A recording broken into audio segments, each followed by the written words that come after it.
లేయ వరకు మనం అనేకమైన విషయాలు నేర్చుకున్నాం. ఇంచుమించు 9 మంది స్త్రీల గురించి మనం నేర్చుకున్నాం. దేవుని దయ దీని వెనుక ఉందని చెప్పాలి. ఎందుకంటే ఆయన సెలవు లేకపోతే ఆయన మాటలు మనం విని ఆయన గురించి ఆలోచించి మన మనసులో మన జీవితాలలో కొన్ని మార్పులు తెచ్చుకోవడానికి అవకాశం దొరికింది అంటే నిజంగా ఇది దేవుని దయ. ఈరోజు మనం రాహేలు గారి గురించి ఆలోచించబోతున్నాం. మనకి బైబిల్లో ఉన్న స్త్రీలు చాలామంది తెలుసు. బైబిల్ ఉన్న స్త్రీలు మనకి చాలామంది తెలుసు. అయితే వారందరి గురించి మనం ఏదో ఒక ప్రసంగంలోనో లేకపోతే ఒక చిన్ని పాట రూపంలోనో అలా కొన్ని విషయాలు మాత్రమే మనం వారి గురించి తెలుసుకున్నాము. వారి గురించిన సంపూర్తి అయిన వివరణ అనేది చాలామందికి తెలియకపోవచ్చు. అంటే చదవడం లేదని నేను ఎవరి మీద నేరారోపణ చేయట్లేదు, కానీ చాలా విషయాలు బైబిల్లో ఒకరు చెప్పలేనివి మరొకరు చెప్పవచ్చు. అయితే మన ఇప్పటి వరకు హవ్వ గారిని మొదలుకొని ఇప్పటి వరకు ఒక రిబ్కా గారు, షారా గారు, లేయ గారు, నోవహు భార్య గురించి ఇలా అందరి గురించి ఆలోచించుకుంటూ వచ్చినప్పుడు దేవుని పాత్ర స్త్రీల మీద ఎలా పనిచేస్తుంది, దేవుడు ప్రతి ఒక్కరి విషయంలో ఎంతటి శ్రద్ధను చూపిస్తున్నాడు, నిజంగా ఆయన అందరికీ తండ్రి అనే పదాన్ని ఊరకనే మన దేవుడికి ఆపాదించడం లేదు అనేది మనకు అర్థమవుతుంది. ఇప్పుడు రాహేలు గారి జీవిత విషయాన్ని కూడా వచ్చి మనం ఆలోచిద్దాం. రాహేలు గారు ఎవరు అనగానే అందరికీ తెలుసు, యాకోబు గారు చాలా ప్రేమగా ప్రేమించిన భార్య రాహేలు గారు. రాహేలు గారి కోసం యాకోబు గారు 7 సంవత్సరాలు కొలువు చేశారనుకుంటున్నాం. కానీ రాహేలు గారి కోసం కేవలం 7 సంవత్సరాలు కాదు, 14 సంవత్సరాలు కొలువు చేస్తారు. ఎందుకంటే మొదటి 7 సంవత్సరాలు కొలువు చేసిన తర్వాత రాహేలుకు బదులుగా ఇది మా దేశ మర్యాద కాదు అని లాబాను గారు లేయని ఇవ్వడం జరిగింది. అందుకని నేను ఇక 7 సంవత్సరాలు రాహేలు కోసం కొలువు చేయమన్నావు, చేశాను, ఇప్పుడు నాకు భార్యను ఇవ్వాల్సిందే అని చెప్పి యాకోబు గారు లాబానుతో వివాదానికి వెళ్ళలేదు. సరే నువ్వు చెప్పిన 7 సంవత్సరాలే కదా అని కొలువు చేశాడు. అయితే బైబిల్లో ఏం మాట రాయబడి ఉంటుందంటే, యాకోబుకి ఆ 14 సంవత్సరాలు కూడా ఎలా ఉంటాయంటే రాహేలు గారి మీద ఉన్న ప్రేమ వల్ల ఆ దినములు ఆ 7 సంవత్సరాలు కూడా ఆయనకి ఎలా తోచాయంటే చాలా కొద్దివిగా తోచెను అని బైబిల్లో రాయబడి ఉంది. ఎందుకంటే ఒకే ఊరిలో ఉంటున్నారు కాబట్టి నేను ఎలాగ ఇంక గడువు దగ్గరకు ఉందిలే, వివాహం చేసుకోవచ్చులే అని యాకోబు గారు ఆ కొలువు చేసిన 14 సంవత్సరాలు కూడా చాలా తక్కువగా అనుకున్నారట. సరే, అసలు యాకోబు గారికి రాహేలు గారికి పరిచయం ఎప్పుడు ఆరంభమైంది, ఇదంతా మనం బైబిల్లో తెలుసుకుంటూ చూసుకుంటూ వెళ్దాం. ఎందుకంటే మనం నోటితో చెప్పిన దానికి బైబిల్లో చదివి తెలుసుకున్న దానికి చాలా తేడా ఉంటుంది. ఎందుకంటే విన్న మాటలు మనం మర్చిపోవచ్చు, కానీ బైబిల్లో మనం ఒక వచనాన్ని చూస్తూ దాన్ని చదువుతూ అర్థం చేసుకుంటూ ఉంటే అది మనం మర్చిపోయే అవకాశం చాలా తక్కువ. కాబట్టి ఆదికాండము 29వ అధ్యాయంలోనికి ఒకసారి మనం వెళ్దాం. ఆదికాండము 29వ అధ్యాయంలోనికి మనం వెళ్ళగలిగితే, యాకోబు బయలుదేరి తూర్పు జనుల దేశమునకు వెళ్ళెను. అతడు చూచినప్పుడు పొలంలో ఒక బావి కనబడెను. అక్కడ దాని యొద్ద గొర్రెల మందలు 3 పండుకొని ఉండెను. కాపరుల మందలకు ఆ బావి నీళ్లు పెట్టుదురు. ఒక పెద్ద రాయి ఆ బావి మీద మూత వేసి ఉండెను. యాకోబు గారు లాబాను గారు నివసించే దేశానికి వెళ్ళిపోయారు. ఈ దేశానికి వెళ్ళినప్పుడు అక్కడ ఈ పరిస్థితి ఎలా ఉంది అంటే, గొర్రెల మందలు ఉన్నాయి, అవి పడుకుని ఉన్నాయి. అక్కడ బావి కూడా ఉంది, దాని మీద ఒక రాయి దొర్లించి ఉంది. అయితే అక్కడ పండుకొని ఉన్న మందలన్నిటికీ కూడా ఆ బావిలో నీళ్ళే పెడతారు. యాకోబు గారు ఆ దేశంలో అడుగు పెట్టేసరికి అక్కడ ఉన్న పరిస్థితిని దేవుడు రాయిస్తున్నాడు. అయితే అక్కడ ఏం జరిగింది అంటే 4వ వచనం, ఆదికాండం 29వ అధ్యాయం 4వ వచనం. యాకోబు వారిని చూచి, అన్నలారా మీరెక్కడి వారు అని అడగగా, మేము హారాను వారమనిరి. అతడు, నాహోరు కుమారుడు లాబాను మీరు ఎరుగుదురాని వారిని అడుగగా వారు ఎరుగుదుమనిరి. మరియు అతడు క్షేమముగా ఉన్నాడా అని అడుగగా వారు క్షేమముగానే ఉన్నాడు, ఇదిగో అతని కుమార్తె అయిన రాహేలు గొర్రెల వెంట వచ్చిచున్నదని చెప్పిరి. ఇక్కడ మనకి ఏమర్థం అవుతుందంటే, ఆయన వెళ్ళాడు, ఇది ఏ ఊరైనా కనుక్కున్నాడు, ఇది హారాన్ అన్నాడు. హారాన్ అయితే ఇది మా మామ ఉండే ఊరు కదా, అయితే లాబాను మీకు తెలుసా మా మామ అని అడిగితే తెలుసు అన్నారు. ఇలా ఒకరితో ఒకరు ఇలా పరిచయ కార్యక్రమం జరుగుతుంది. ఈలోపు ఎవరు వచ్చారు అంటే లాబాను కుమార్తె అయిన రాహేలు గొర్రెల మందలు మేపుకుంటూ కనబడింది. ఆదికాండము 29వ అధ్యాయము 7వ వచనం. ఇదిగో ఇంకా చాలా ప్రొద్దు ఉన్నది, పశువులను పోగు చేయ వేళ కాలేదు, గొర్రెలకు నీళ్లు పెట్టి పోయి వాటిని మేపుడని చెప్పగా ఇక్కడ ఏమైందంటే గొర్రెలకు నీళ్ళు పెట్టే సమయం అనేది దగ్గరకు వచ్చింది. ఎందుకంటే ఇంకా సాయంత్రం అవుతుంది, సాయంత్రం అయ్యి ఇంకా రాత్రి అయ్యేసరికి ఇంకా ఎవరి మందల వారింటికి తీసుకొని వెళ్ళాలి. ఆ సమయం వచ్చినప్పుడు ఏం జరిగిందంటే 10వ వచనం, యాకోబు తన తల్లి సహోదరుడైన లాబాను కుమార్తెగు రాహెలును తన తల్లి సహోదరుడు లాబాను గొర్రెలను చూచినప్పుడు అతడు దగ్గరకు వెళ్ళి బావి మీద నుండి రాతిని పొర్లించి తన తల్లి సహోదరుడు లాబాను గొర్రెలకు నీళ్లు పెట్టెను. యాకోబు రాహెలును ముద్దు పెట్టుకొని ఎలుగెత్తి ఏడ్చెను. ఇక్కడ బావి మీద నుంచి రాయి పొర్లిస్తే తప్ప అక్కడ నీళ్ళు ఎవరు పెట్టడానికి అవకాశం లేదు. ఇప్పుడు రాహేలు స్త్రీ కాబట్టి ఆమె తొలగించలేదు కాబట్టి ఆమె అనుకుంటుంది నీళ్ళు పెట్టాలని. కానీ వాళ్ళు ఏమన్నారు, లేదు ఇది ఇంకా సమయం కాదు, ఇంకా టైం పడుతుంది, ఈలోపు నువ్వు గొర్రెలు మేపుకో, రాయి దొరిలించే సమయం వచ్చినప్పుడు మేమే దొరిలిస్తామని చెప్పినప్పుడు ఇక ఎలాగా తన తల్లి తమ్ముడు, తన తల్లి అన్న లాబాను, మరి లాబాను కుమార్తె అనగానే ఇక తన వరుస ఏమవుతుంది, మరదలవుతుంది. మన వరుసను చెప్పని చూస్తే మరదలే అవుతుంది. ఇక ఎప్పుడైతే తన రక్త సంబంధికురాలని చూశాడో, రక్త సంబంధమే కదా ఇప్పుడు రాహేలుది యాకోబుది రక్త సంబంధం, ఇప్పుడు ఎప్పుడైతే ఇలా చూశాడో వెంటనే నేను నీళ్లు పట్టిస్తానని చెప్పి తన తల్లి ఏమని రాయబడింది అక్కడ మనకి, తన తల్లి సహోదరుడు లాబాను గొర్రెలకు అతను నీళ్లు పెట్టాడు. పెట్టిన తర్వాత ఏం చేశాడు, ఇటు చాలా దూరం ప్రయాణం చేసి వచ్చాడు, తల్లి లేదు తండ్రి లేడు. ఇక ఏ ఉద్దేశంతోనైతే ఇక్కడ అడుగు పెట్టాడో దేవుడు దాన్ని సఫలం చేసి రాహేలు చూపించేసరికి ఇక ఎలుగెత్తి ఏడ్చాడు అన్నట్టుగా మనకు కనిపిస్తుంది. అంటే ఎంతో దుఃఖంతో ఉన్నాడు అనమాట యాకోబు గారు. ఇక రాహేల్ని చూడగానే ఇంకా ఆమె ముద్దు పెట్టుకొని ఎలుగెత్తి ఏడటం వలన ఇక విషయం తెలుస్తుంది. ఏమనంటే ఆదికాండం 29వ అధ్యాయము 11వ వచనం, యాకోబు తాను ఆమె తండ్రి బంధువుడనియు రెబెకా కుమారుడని రాహేలుతో చెప్పినప్పుడు ఆమె పరుగెత్తిపోయి తన తండ్రితో చెప్పెను. ఇప్పుడు సడన్గా ఎవరో ఒక వ్యక్తి నీళ్లు పెట్టి వచ్చి ముద్దు పెట్టుకుంటే భయపడరు ఆడపిల్లలు. ఆ తర్వాత విషయం చెప్తున్నాడు, ఎలుగెత్తి ఏడ్చి ఏంటి ఇతను ఇలా ఏడుస్తున్నాడు, ఏంటి ఇలా జరుగుతుంది అని ఆమె అనుకునే లోపే ఏం చెప్తున్నాడు, నేను ఎవరినో కాదు, నీ తండ్రి లాబాను ఉన్నాడే, లాబానుకు సహోదరి మా తల్లి, ఆ తల్లి కుమారుడేనని చెప్పగానే వెంటనే ఆనందంతో తండ్రి దగ్గరికి వెళ్ళి విషయాన్ని చెప్తుంది. ఇక్కడ మీరు ఆలోచిస్తే 13వ వచనం, లాబాను తన సహోదరి కుమారుడైన యాకోబు సమాచారం వినినప్పుడు అతను ఎదుర్కొంటకు పరిగెత్తుకుని వచ్చి అతని కౌగులించుకొని ముద్దు పెట్టుకుని తన ఇంటికి తోడుకొని పోయెను. అతని సంగతులన్నీ లాబానుతో చెప్పెను. అప్పుడు లాబాను, నిజముగా నీవు నా ఎముకయు నా మాంసమునై ఉన్నావనెను. అతడు నెల దినములు అతని యొద్ద నివసించిన తరువాత. ఇక్కడ ఏం జరిగిందంటే ఎక్కడైనా మనకి సహజంగా అక్కకి కానీ చెల్లికి కానీ కొడుకులు కానీ కూతురు కానీ పుడితే అన్నలు తమ్ముళ్ళు చాలా ఆనందపడతారు. ఎందుకంటే వాళ్ళు మేనమామలు అవుతారు కాబట్టి. మేనమామలకి అతీతమైన ప్రేమ ఉంటుంది అక్క చెల్లెళ్ళ బిడ్డల మీద, చాలా ప్రేమ ఉంటుంది మేనమామ అంటే. ఇప్పుడు ఎప్పుడైతే ఇలా రెబ్కా కొడుకు వచ్చాడు యాకోబు అనే విషయం తెలిసిందో పరిగెత్తుకుని వెళ్ళారంట. అంటే ఆ రోజుల్లో వాహనాలు లేవా, అంటే గాడిదలు ఉన్నాయి, ఒంటలు ఉన్నాయి, కానీ అక్కడ వాళ్ళ మధ్య ఉన్న ప్రేమని ఎక్స్ప్రెస్ చేస్తున్నాడు. అక్కడ పరిగెత్తుకుని రాహేలు పరిగెత్తుకుని వెళ్ళింది.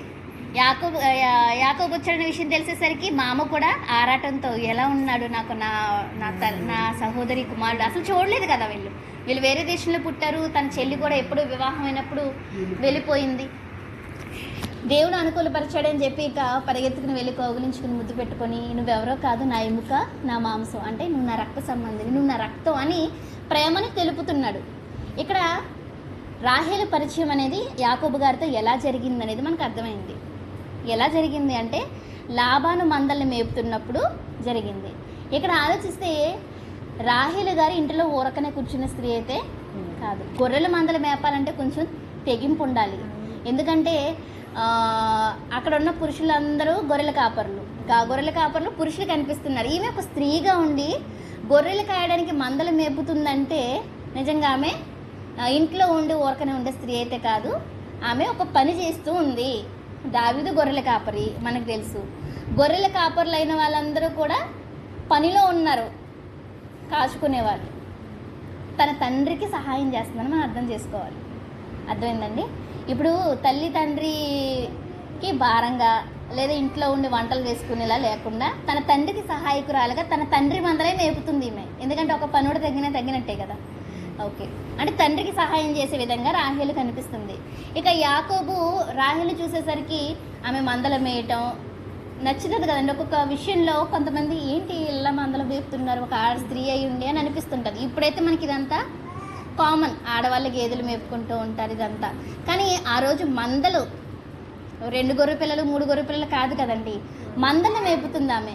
అంటే కొంచెం ఆమె తండ్రికి సహాయకురాలుగా మనకి కనిపిస్తుంది. ఓకే, ఇక్కడ లేయ ఎలాంటి రూపం కలిగిందో కూడా చెప్తున్నారు. 16వ వచనం, ఆదికాండం 29వ అధ్యాయం 16వ వచనం. లాబానుకు 2 కుమార్తెలు ఉండిరి, వారిలో పెద్దదాని పేరు లేయ, చిన్నదాని పేరు రాహేలు.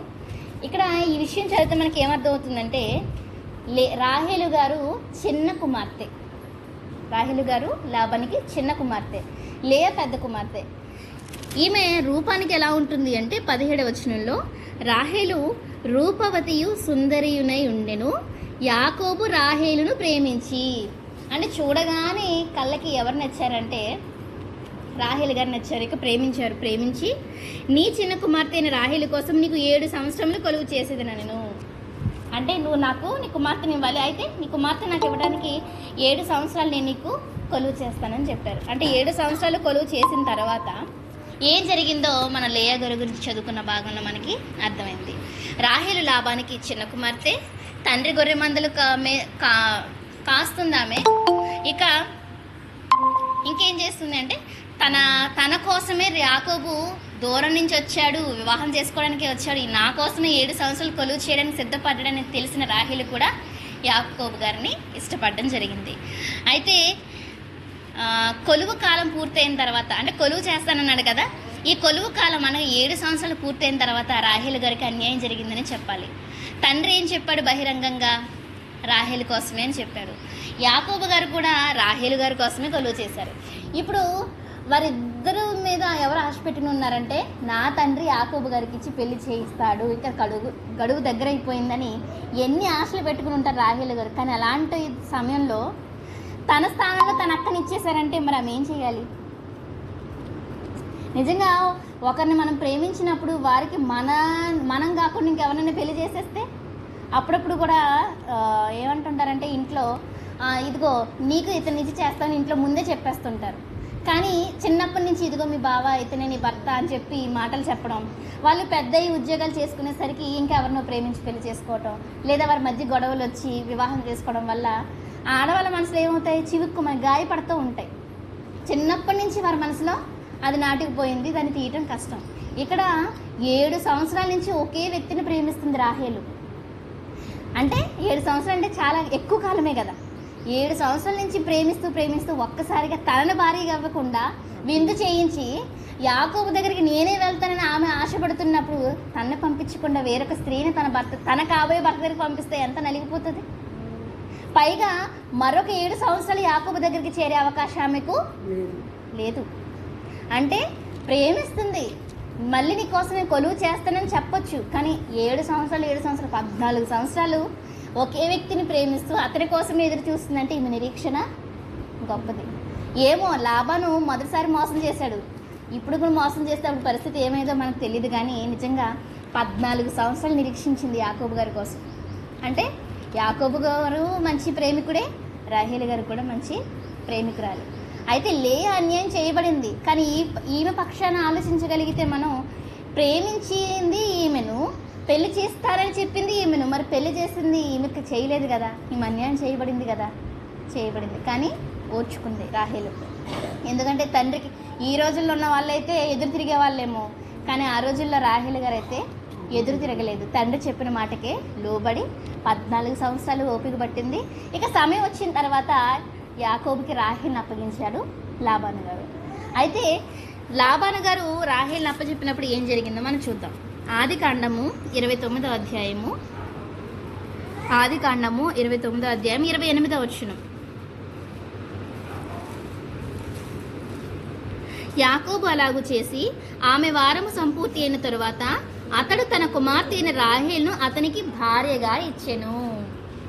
సంస్కృతి చూడండి, అక్కడున్న పద్ధతి చూడండి, భార్యగా ఇచ్చాడు. ఇప్పుడు రానున్న కాలంలో చూస్తే ఇంకా వివాహ వ్యవస్థ అనేది ఏమైపోతుందో మనకి తెలీదు. కానీ ఆ రోజుల్లోనే ఒకే ఊర్లో ఉంటున్నా నీకు ఇస్తాను అని మాట ఇచ్చేసిన భారీగా మాత్రం ఇవ్వలేదు. కంప్లీట్ చేస్తే నా 7 సంవత్సరాలు పూర్తి చేస్తేనే నీకు భార్య, నువ్వు చేయకుండా ఏ కారణం చేత ఆగిపోయినాము నీకు ఇంకా భార్య కాదు. ఎంత కఠినమైన పరీక్ష ఇది. కొన్ని లాభాన్ని ఏమైనా మంచివాడా అంటే అతనున్న 20 సంవత్సరాల్లో యాకోబు గారు ఉన్న 20 సంవత్సరాల జీతం 10 సార్లు మార్చేశాడు లాభాన్ని. 10 సార్లు మార్చాల్సిన అవసరం ఏంటి? పైగా ఎవరో కాదు కదా, పరాయి దేశస్తుడు కాదు కదా, సొంత చెల్లి కొడుకే కదా. అంటే అతని మనస్తత్వం ఎలాంటిదంటే స్థిరమైనది కాదు, చంచలమైనది అతనిది. అయితే లాభాను సరే భారీగా ఇచ్చాడు. భారీగా ఇచ్చిన తర్వాత ఏం జరిగిందో మనం చూస్తే ఆదికాండం 29వ అధ్యాయము 29వ వచనం. మరియు లాబాను తన దాసియగు బిల్హాను తన కుమార్తె అయిన రాహేలుకు దాసిగా ఇచ్చెను. మనం గడిచిన వారం చెప్పుకున్నాము, పాత నిబంధన కాలంలో వారు ధనవంతులుగా ఉన్నప్పుడు తమ కుమార్తెలకు పెళ్లి చేసి పంపించేటప్పుడు తమ భర్తల దగ్గరికి ఊరకనే ఒక స్త్రీనే పంపించకుండా వారికి ఒక దాదిని లేదా ఒక దాసిని వారికి తోడుగా ఇచ్చి పంపించేవారు. షారా గారికి దాసి హాగరు, తర్వాత రిబ్కా గారికి దాసి దెబోరా, లేయా గారికి దాసి జిల్పా. ఈ జిల్పాను ఎవరిచ్చారు అంటే లాబాను గారే తన దాసిని తన కుమార్తెని లేయాకు దాసికి ఇవ్వడం జరిగింది. ఇప్పుడు రాహేలు కూడా భారీగా ఇచ్చాడు యాకోబు గారికి. అయితే ఒక్కదాన్ని ఇచ్చాడంటే లేదు, తనకి కూడా ఒక దాసిని ఇవ్వడం జరిగింది. ఆమె పేరు ఏంటండి? బిల్హా. లాబాను తన దాసియకు బిల్హాను తన కుమార్తె అయిన రాహేలుకు దాసిగా ఇచ్చెను. యాకోబు రాహేలును కూడెను. మరియు అతడు లేయా కంటే రాహేలును బహుగా ప్రేమించి అతనికి మరి 7 ఏండ్లు కొలువు చేసెను. ఇక్కడ ఎప్పుడు అవకాశం చాలా వరకు ఎదురు చూడగానే వచ్చిన భార్యని ఏం చేశాడంటే పెళ్లి చేసుకున్న భార్య కంటే తొలిసారి నుంచి ప్రేమిస్తున్న భార్యని ఎక్కువగా ప్రేమించాడు. ఇప్పుడు యాకోబు గారు రాహేలును ప్రేమించడం తప్పు కాదు, కానీ లేయాని ద్వేషించడమే తప్పు. అది తప్పు కనుకనే నా శ్రమ చూశాడు, నా మనవి విన్నాడని లేయా గారి కోసం మనం చదువుకున్నప్పుడు అన్ని విషయాలు తెలుసుకున్నాం. సరే, ఇక్కడ జరిగిన వివాహం అయింది, దాంపత్య జీవితాన్ని యాకోబు రాహేలు గారు కొనసాగిస్తున్నారు. అయితే లేయా గారికి ఒకరి తర్వాత ఒకరు ఎలా పిల్లలు పుట్టుకుంటూ వచ్చారో మనం గడిచిన వారం చెప్పుకున్నాం కదండి. రూబేను, షిమ్యోను, ఇంకా లేవి, యూదా, ఈ 4 పిల్లలు పుట్టేసరికి ఇక తినకి ఏమైందంటే అక్క మీద అసూయ వచ్చింది. ఎవరికి? రాహేలు గారికి అసూయ వచ్చిందండి. ఆదికాండం 30వ అధ్యాయము 1వ వచనం చూద్దాం. ఆదికాండము 30వ అధ్యాయం 1వ వచనం. రాహేలు తాను యాకోబునకు పిల్లలు కనకపోవట చూచి తన అక్కయందు అసూయపడి యాకోబుతో, అంటే పెళ్లి విషయంలో అసూయ వచ్చినట్టుగా మనకి ఇక్కడ కనబడలేదు, కానీ పిల్లల విషయంలో మాత్రం రాహేలుకు అసూయ వచ్చేసింది అక్కయందు. ఇప్పుడు మా అక్క సౌజన్య అండి, మా అక్కకు పాప పుడితే నేను అసూయ పడలేదు. అబ్బా నా కూతురు పుట్టిందని చాలా ఆనందంగా పెంచుకున్నాం.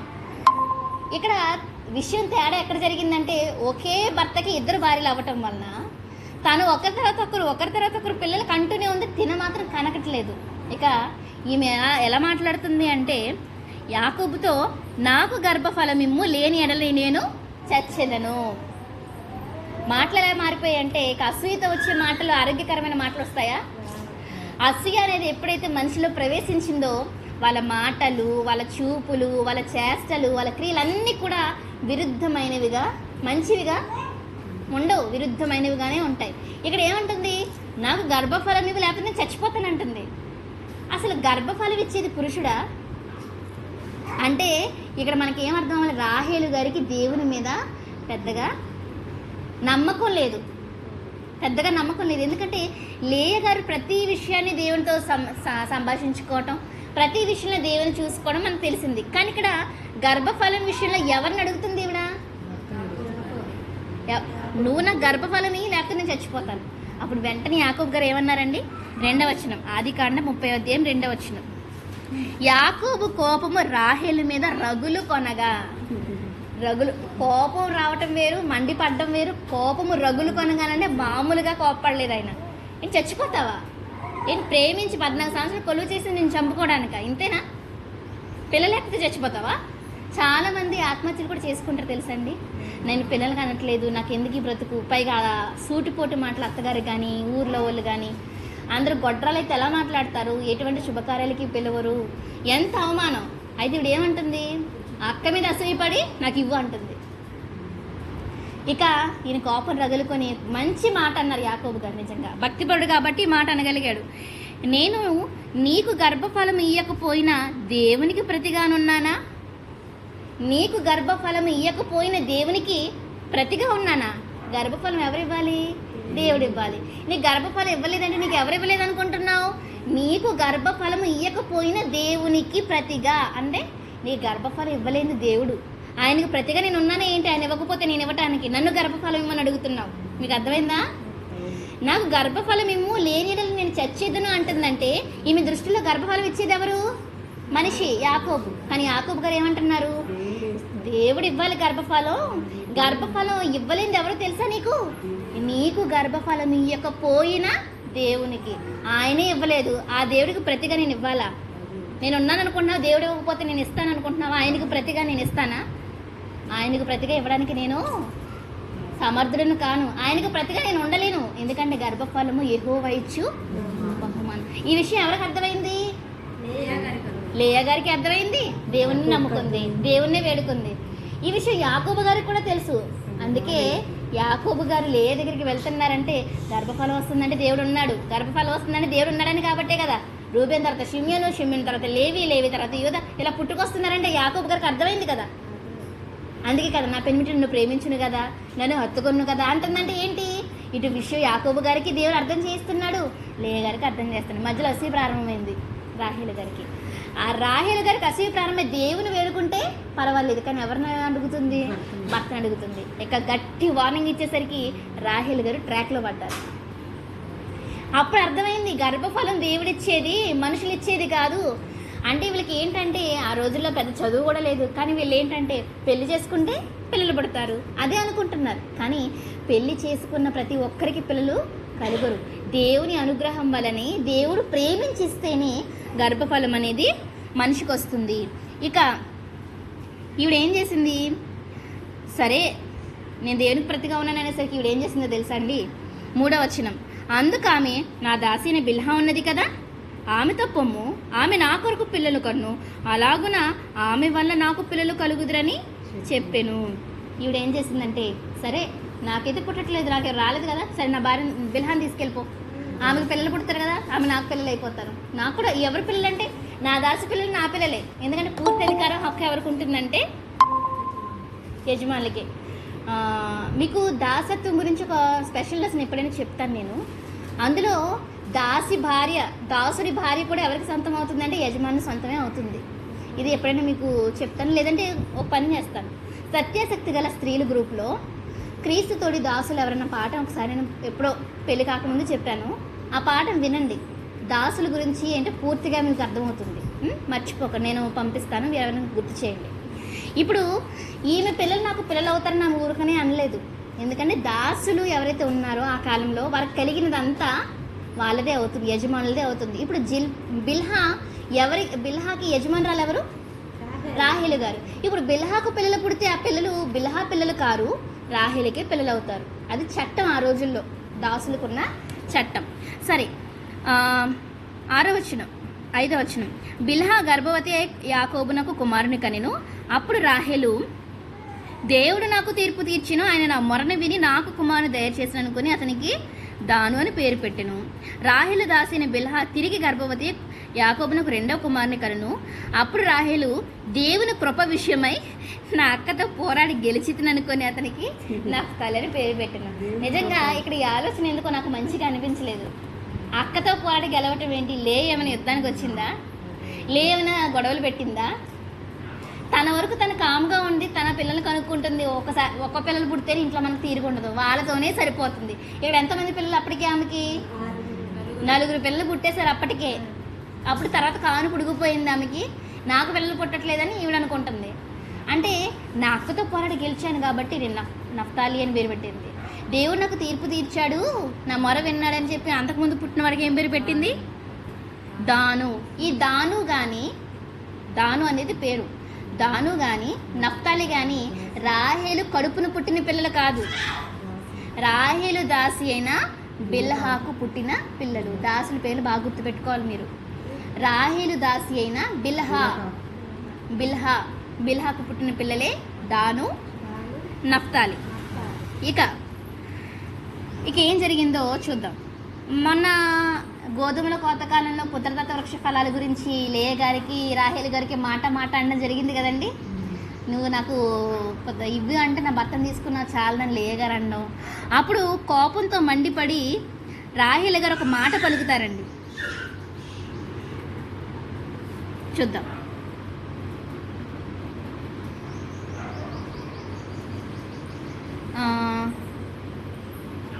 సరే, ఆదికాండము 30వ అధ్యాయము. నాకు ఇవ్వు అన్నప్పుడు నేను ఇవ్వనని చెప్పేసినప్పుడు, సరే నా భర్తను తీసుకున్నావు చాలదా అని ఆవిడ అనడం. ఇప్పుడు నా కుమారుని పుత్రదాత పండ్లను తీసుకుందాం అని చెప్పినందుకు రాహేలు, కాబట్టి నీ కుమారుని పుత్రదాత వృక్షపు పండ్ల నిమిత్తం అతడు ఈ రాత్రి నీతో శయనించునని చెప్పాను. సరేలే, పుత్రదాత వృక్ష ఫలాలు అయితే తీసుకున్నావు కదా, సరే యాకోబు నీ దగ్గరికే వస్తాడు అని చెప్పేసి భర్తని వదిలేసింది. ఇక యాకోబు రావడం, ఇంకా ఆమె పుత్రదాత వృక్ష ఫలాలు తీసుకున్నాను నా దగ్గరికి రానగానే యాకోబు కూడా వెళ్ళాడు. ఆ తర్వాత ఏం జరిగింది, మళ్ళీ గర్భవతి అయింది, కుమారునికి అంది. సంగతులన్నీ అయిపోయాయి. ఇక 21వ వచనం చూద్దాం. ఆదికాండం 30వ అధ్యాయము 23. ఆదికాండం 30వ అధ్యాయం 23. అప్పుడు ఆమె గర్భవతి అయి కుమారుని కని దేవుడు నా నింద తొలగించిననుకొనెను. మరియు ఆమె యెహోవా మరియకు కుమారుని నాకు దయచేయునుగాక అనుకొని అతనికి యోసేపు అని పేరు పెట్టెను. ఇక్కడ రాహేలు గారికి ఫస్ట్ కుమారుడు పుట్టాడు. కుమారుడు పుట్టగానే ఆమె దేవుని కృతజ్ఞతలు చెప్పినట్లేదు, కానీ ఇప్పుడు ఇది కుమారుడు పుట్టాడు కదా, నాకు మరొక కుమారుడు పుడతాడు అనుకొని పుట్టిన వాడికి ఏం పేరు పెట్టింది అంటే యోసేపు. నా నింద తొలగించాడు దేవుడు అంటే. అప్పటికి బిల్హా 2 కుమారులు కనింది. ఎవరు వాళ్ళు అంటే దాను, నఫ్తాలి.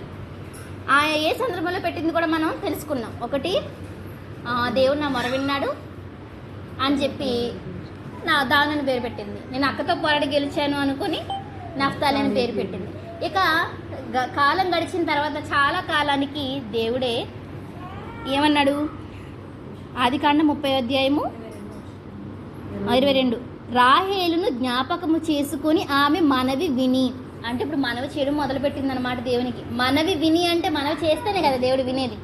అంటే రాహేలు గారు దేవునికి మనవి చేయడం ప్రారంభించారు. నాకు కూడా పిల్లలు కావాలి, నాకు కూడా పిల్లలు కావాలని దేవుని వేడుకున్నప్పుడు దేవుడు ఏం చేశాడంటే ఆమెను జ్ఞాపకం చేసుకొని గర్భము తెరిచెను.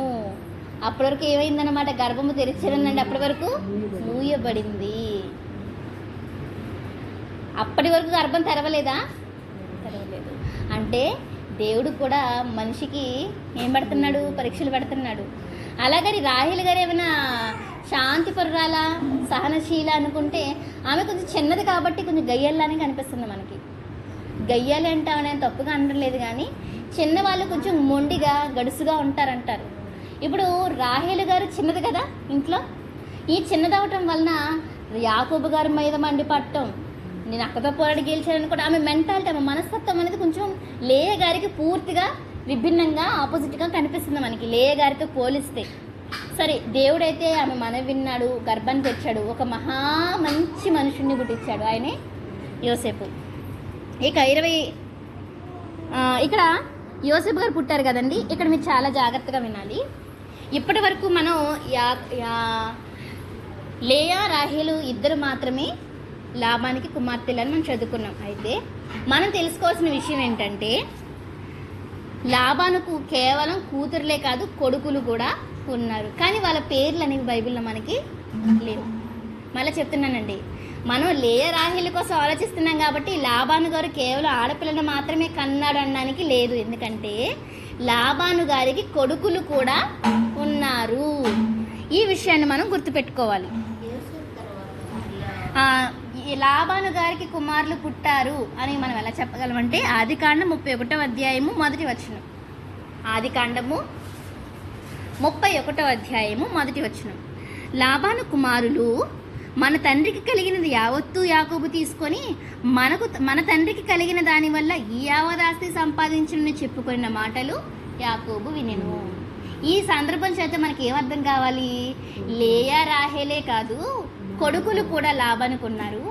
ఈ లాబాను కొడుకులు ఏంటంటే యాకోబు మీద అసూయపడి, యాకోబు సంపాదించిందంటే ఎలా వచ్చిందంట? మన నాన్న కలిగింది తీసుకుని సంపాదించుకున్నది ఇదంతా యాకోబుదేం కాదు, మన నాన్నది అని బావ మీద చెప్పుకుంటున్నారు యాకోబు కుమారులు. వాళ్ళు ఎంతమందో తెలీదు, వాళ్ళ పేర్లు తెలీదు, ఏమీ తెలియదు. కానీ యాకోబు ఊడిగం చేశాడు కదండి. ఇంత కష్టపడి ఆయన సేవ చేసి మంద ఆశ సంపాదించుకుంటే అది యాకోబుదేం కాదు, మా నాన్నది. మా నాన్న తీసుకుని అది చేసుకున్నాడు అంతే అని ఒక మాటలో తీసి పడేశాడు. కానీ ఈ మాటలన్నీ ఎవరు విన్నారు? ఈ మాటలన్నీ యాకోబు గారు విన్నారు. యాకోబు గారు వినేసరికి, ఇలా మీ నాన్న పరిస్థితి ఇలా బాగాలేదు, మీ నాన్న ఇలా అంటున్నాడు, ప్రారంభం నుంచి నేను ఎంత కష్టపడ్డానో ఏం చేసినా అన్నీ మీకు తెలుసు అని ఒకరోజు ఏం చేశాడంటే యాకోబు గారు లే అని రాహేల్ను తన దగ్గరికి పిలిపించాడు. ఆ సందర్భం చూద్దాం. ఆదికాండము 31వ అధ్యాయము. ఆదికాండం 31వ అధ్యాయము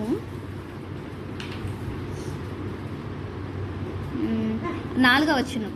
యాకోబు పొలములో తన మంద యొద్దకు రాహేలును లేయాను పిలువనంపి వారితో ఇట్లా, నేను లాబాను దగ్గర పని చేస్తున్నాడు, లాబాను గొర్రెలు మేపుతున్నాడు, కానీ నిజాయితీగానే అతను సంపాదిస్తున్నాడు.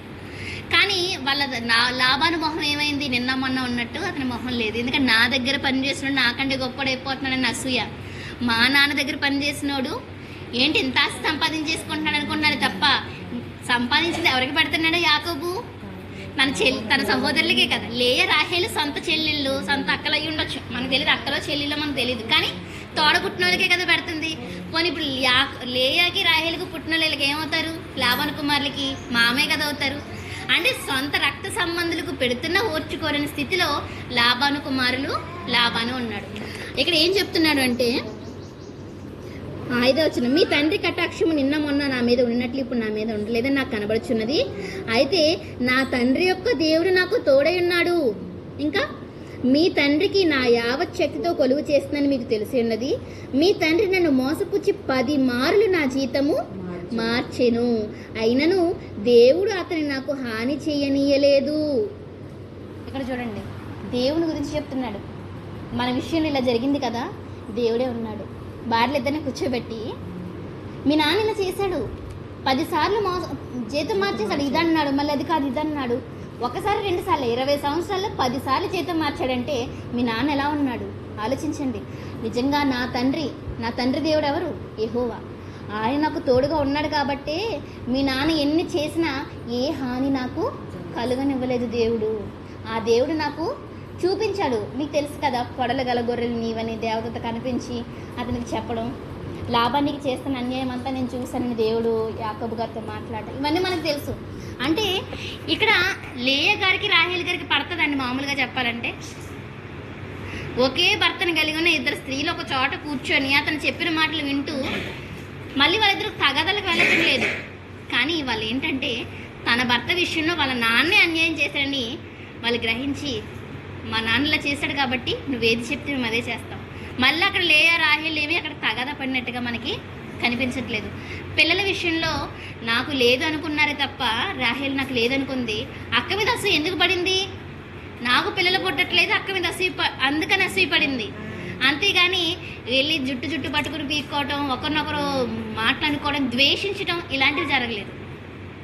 గమనించాలి. మరీ అంత లోకల్లో చూపిస్తున్నట్టు సినిమాల్లో చూపించేటంత కొట్టుకునే రకాలు కాదు.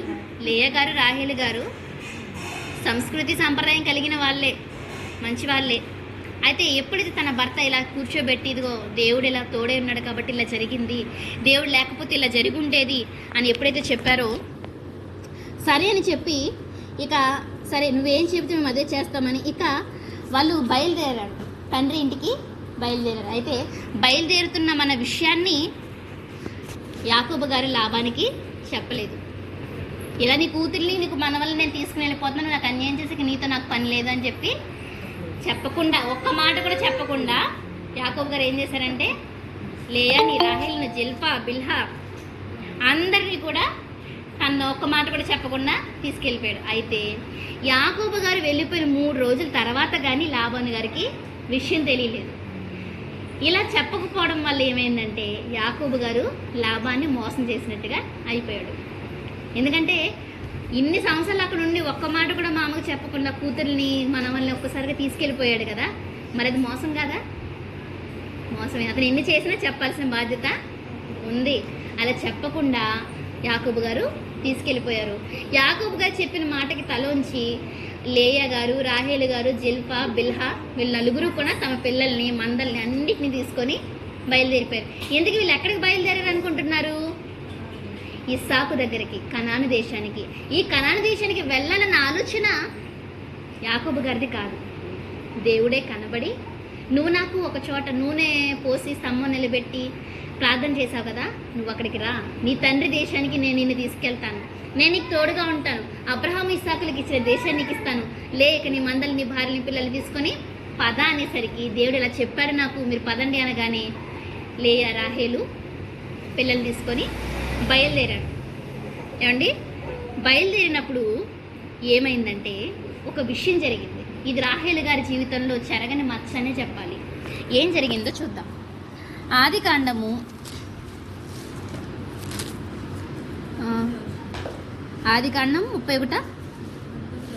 31 అధ్యాయము 19వ వచనం. ఆదికాండం 31 అధ్యాయం 19వ వచనం. లాబాను తన గొర్రెల బొచ్చు కత్తిరించుటకు వెళ్ళి ఉండగా రాహేలు తన తండ్రి ఇంటనున్న గృహ దేవతలను దొంగిలెను. ఇప్పుడు ఏం చేస్తుందండి? దేవతలు దొంగిలించింది. అంటే అసలు దేవత ఉన్నదా వాటిలో? దేవుడు ఉన్నాడా వాటిలో? లేదు. కానీ ఇవిడ ఏం చేసింది? గృహ దేవతల్ని దొంగిలించింది. అంటే ఇవి మనసు ఇక్కడ దేవుని పట్ల స్థిరమైనదిగా మనకు కనిపించట్లేదు. స్థిరమైనదని ఎందుకు అనట్లేదంటే, జీవము గల యెహోవాని సేవిస్తే విగ్రహాలతో మనకి పని లేదు. షారా గారు కానీ, రెబకా గారు కానీ, లేయ కానీ ఎక్కడైనా ఇలా విగ్రహాల జోలికి వెళ్ళారా? గృహదేవతల జోలికి. కానీ రాహేలు గారు వెళ్ళినట్టు మనకి కనిపిస్తుంది. పోనీ దొంగిలించిన ఏమే తన తండ్రి తన దగ్గరికి వస్తాడు చెక్ చేయడానికి. ఏమంటాడంటే, లాబాను, నువ్వు పోతే పోయావు, నా ఇంట్లో ఉన్న గృహదేవతలను ఎందుకు దొంగిలించా అని యాకోబు మీద నేరం మోపుతాడు. ఈయన కేవలం జీవం గల యెహోవాని సేవించే భక్తుడు యాకోబు గారు. అలాంటప్పుడు ఇలా మోపితే ఆయన ఒప్పుకుంటాడా? ఒప్పుకోడు. ఏమన్నాడు తెలుసా? ఎవరి దగ్గర ఆ విగ్రహం దొరుకుతుందో వాడు చచ్చిపోతారన్నాడు. అంత మాట అనేసాడు యాకోబు గారు. ఎందుకంటే లేయా మీద, రాహేలు మీద నమ్మకం. ఎందుకంటే నేను పూజించే దేవుడు నేను ఎందుకు తీసుకుంటాను, నా దగ్గర ఉన్న వాళ్ళు ఎందుకు తీసుకుంటారని నమ్మకం. కానీ ఎవరు తీసుకున్నారు? రాహేలు తీసుకుంది. రాహేలే గృహదేవతల్ని దొంగిలించిందనే విషయం యాకోబు గారికి తెలీదు మాట అనేసారు. మరి ఆ రోజులు భక్తులు నోట వచ్చిన మాటలు నెరవేరేవే కదండి. సరే, ఇక్కడ ఏమైందంటే రాహేలు లేయా వీళ్ళు తీసుకుని బయలుదేరాడు. బయలుదేరినప్పుడు ఏం జరిగిందంటే,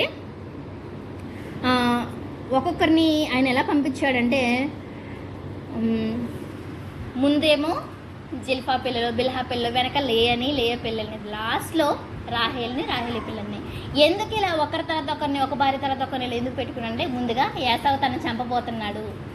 యాకోబు వస్తున్న సమాచారం యాసవ్ గారు విని 300 మంది మనుషుల్ని తీసుకుని వస్తాడు. ఇప్పుడు ఎదురుపాటు రాహేల్ని ముందు పంపించాడు అనుకోండి, కోపం వచ్చి రాహేల్ని చంపేస్తాడేమో అని ఏం చేశాడంటే, ఎవరినైతే బాగా ప్రేమించాడో వాడిని బాగా వెనక్కి పెట్టేసి బిల్హా, జిల్పా పిల్లల్ని పెట్టి, ఆ తర్వాత లేయా పిల్లల్ని పెట్టి, తర్వాత రాహేల్ని, యోసేపుని పెట్టాడు. అయితే దేవుని కటాక్షం యాకోబు మీద ఉండటం వలన ఏం జరిగిందంటే, యాసావు గారు మొదట కోపంతో వచ్చినా తర్వాత ఒకరితో ఒకరు సమాధాన పడి, ఏంటి వీళ్ళంతా నీ పిల్లల, సరే మంచిదని చెప్పేసి వెళ్ళిపోయాడు. అయితే అలా దేశంలో అడుగుపెట్టిన తర్వాత యాకోబు గారు ఏం చేశారంటే,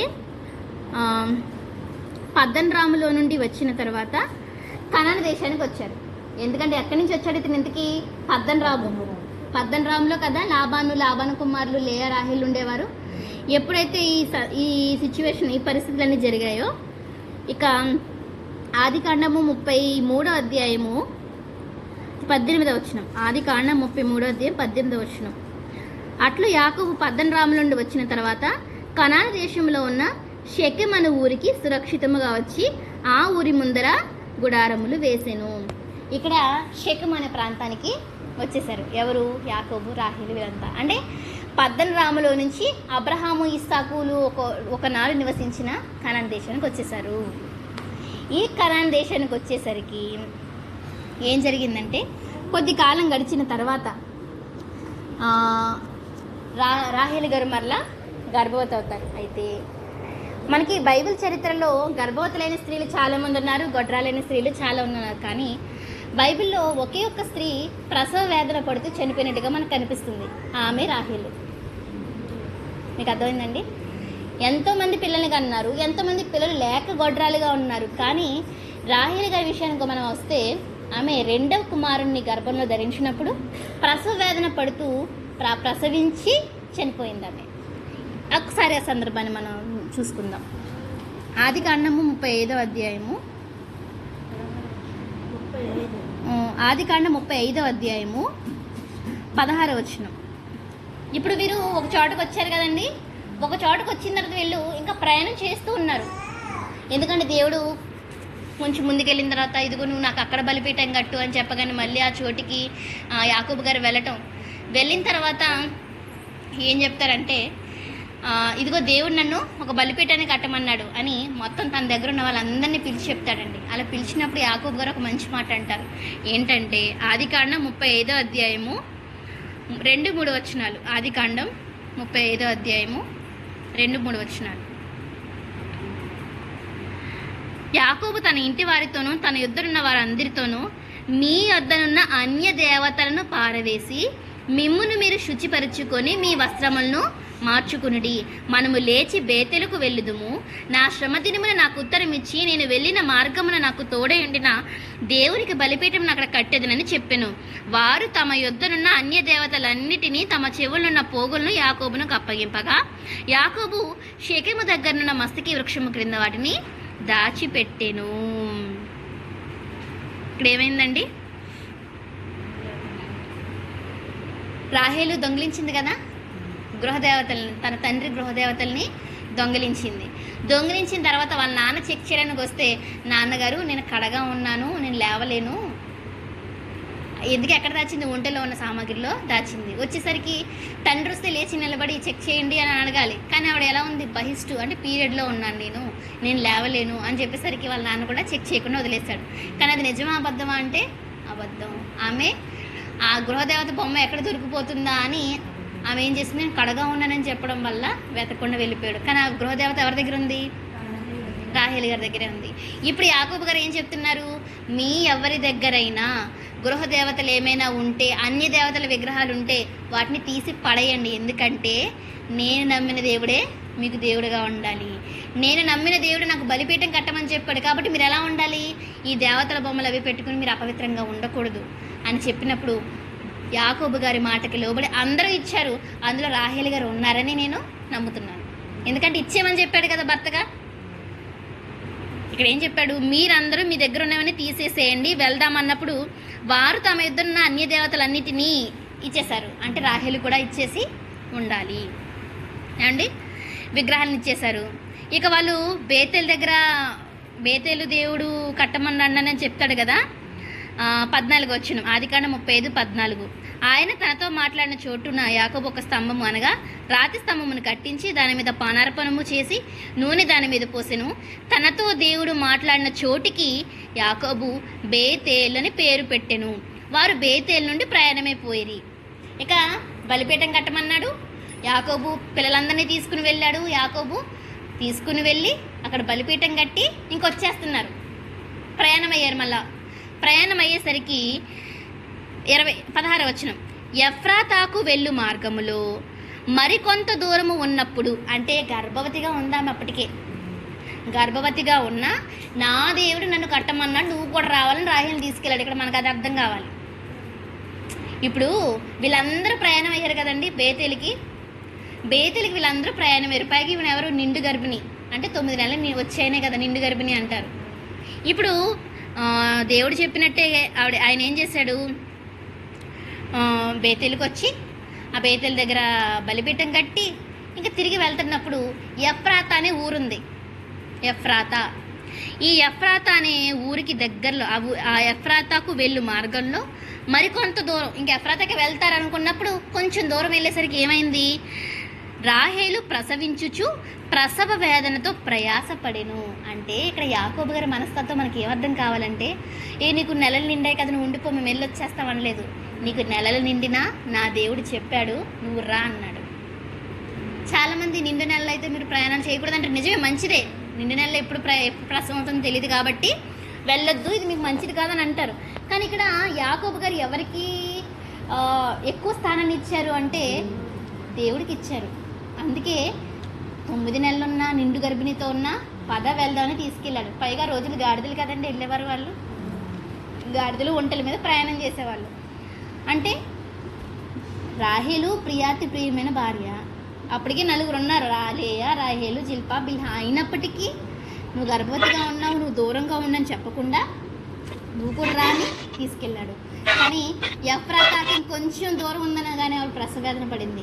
ప్రసవేదన పడినప్పుడు ఎవరు పుట్టారు అంటే 17 వచనం, ఆదికాండం 35వ అధ్యాయం 17వ వచనం. ఆమె ప్రసవము వల్ల ప్రయాసపడుచున్నప్పుడు మంత్రసాని ఆమెతో, భయపడకుము, ఇదియు నీకు కుమారుడగునని చెప్పాను. ఆమె మృతి పొందెను. అంటే రాహేలు గారి మరణం ఎలా జరిగింది అంటే ప్రసవం అయిన వెంటనే ఆమె చనిపోయింది. ఇక ప్రాణము పోవచ్చుండగా ఆమె అతని పేరు బెనోని అనెను. అతని తండ్రి అతనికి బెన్యామీన్ అని పేరు పెట్టెను. అట్లు రాహేలు మృతి పొంది బేత్లెహేమను ఎఫ్రాతా మార్గమున పాతిపెట్టబడెను. యాకోబు ఆమె సమాధి మీద ఒక స్తంభము కట్టించెను. అది నేటి వరకు రాహేలు సమాధి స్తంభము. ఇక్కడ మీకు అర్థం కావాల్సింది ఏంటంటే ఎఫ్రాతాకి వెళ్తున్నారు, బేతెల్లో బలిపీఠం కట్టి ఎఫ్రాతాకు వెళ్తున్నారు. ఎఫ్రాతా అనే దానికి మరొక పేరు ఏంటంటే బెత్లెహేము. ఏం పేరండి? బెత్లెహేమ్. బెత్లెహేమ్ మనకి తెలుసు కదా, యేసుక్రీస్తు పుట్టింది ఎక్కడ? బెత్లెహేమ్లోనే. ఇక్కడ బెన్యామీన్ గారు కూడా ఎక్కడ పుట్టారు అంటే బెత్లెహేమ్లోనే. ఇక్కడ మనకి ఏం కనిపిస్తుందంటే రాహేలు మృతి పొంది బెత్లెహేము అను ఎఫ్రాతా మార్గమున, అంటే బెత్లెహేమ్ అను ఎఫ్రాతా అన్న ఒకటే. బెన్యామీన్ గారి జన్మస్థలం బెత్లెహేము అనగా ఎఫ్రాతా. ఇక్కడ ఎప్పుడు చనిపోయింది? రాహేల్ గారి మరణం ఎలా జరిగింది అంటే ప్రసవ వేదన పడుతూ కుమారుని కనిన తరువాత చనిపోయింది. ఎందుకంటే కడుపులో బిడ్డ ఉండగానే చనిపోలేదు, ఎందుకంటే అది డేంజర్ కదండి, చాలా ప్రమాదం. తల్లి కడుపుతో ఉన్నప్పుడు బిడ్డ చనిపోతే లోపల తల్లి కడుపుతో ఉన్నప్పుడు తల్లి చనిపోతే లోపల బిడ్డ కూడా చనిపోతుంది. కానీ ప్రసవం అయిన తరువాతే ఆమె చనిపోయింది.